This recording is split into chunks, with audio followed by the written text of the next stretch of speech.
Okay, everyone, let's do another law of cosines problems. This is number 6 on today's worksheet, or yesterday's worksheet, depending on when you watch it. So we're going to do a similar thing. I have the same dilemma. I'm trying to find this angle A over here. I do have the 9 that's opposite of it, but the 22 does not have angle B matched up with it. Neither does the 116 have this side down here matched up with it. So I can't do, in other words, the law of sines right now. So how do I find that missing angle A? Is the first thing I'm going to do is use the law of cosines and find this missing side, which I'm going to call x. And then we'll come back and find angle A, you see? So I know x squared equals, I'm going to take the other two sides, I'm going to square them together, and actually and add them together. This is like Pythagorean theorem, right? A squared plus b squared. Now, because it's the law of cosines, I'm going to minus 2 times a times b, if you want to call them that, times the cosine of the angle between them, which is 116. All right, let's go to our calculator. As you can see up here, 22 squared plus 9 squared minus 2, 22 times 9, cosine of 116, 738, that's x squared. So we do the square root, and we find out that x is 27.17 or 18.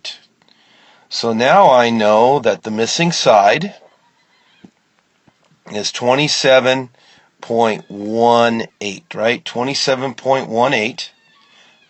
Did a little rounding off there. If you use 177, guys, you'll be a little bit more accurate. So now what? Well, I can take 27.188 or 18. I can match it up with its opposite, which is a sine of 116. I know that's going to equal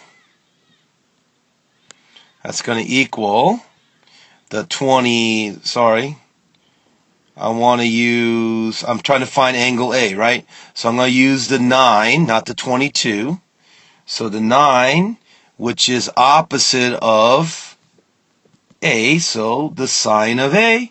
Now guys, I'm going to just go to my calculator, I'm going to do my cross multiplying, and then I'm going to do sine inverse to find A.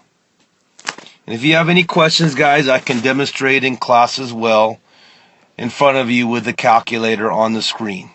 My overhead camera, right? But anyways, here we go. So we're going to solve this problem right now with the calculator. So here we go. Here's the sine of 116, 0.898. I'm going to times that by 9, 8.08. Again, that's from cross multiplying right there. Now I'm going to end up dividing by that to get sine of A here. So as you can see, I'm going to divide by that 27.2. I actually rounded 1/8 to just simply 0.2.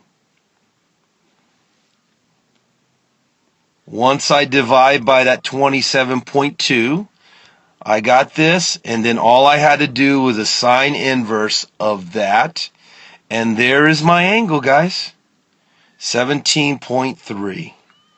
So I just figured out with all of that work that angle right there is 17.3 degrees. 17.3 degrees, in case you have troubles seeing my writing. Let me double check.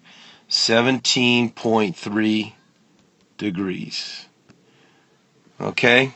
So guys, this is another video. I hope you watch and study. If you learn the law of cosines and you know the law of sines, guys, those are bonus problems on my next quiz. So that's going to give you opportunity to get a much higher score, potentially 110% versus 100%. So please study hard. See you in class.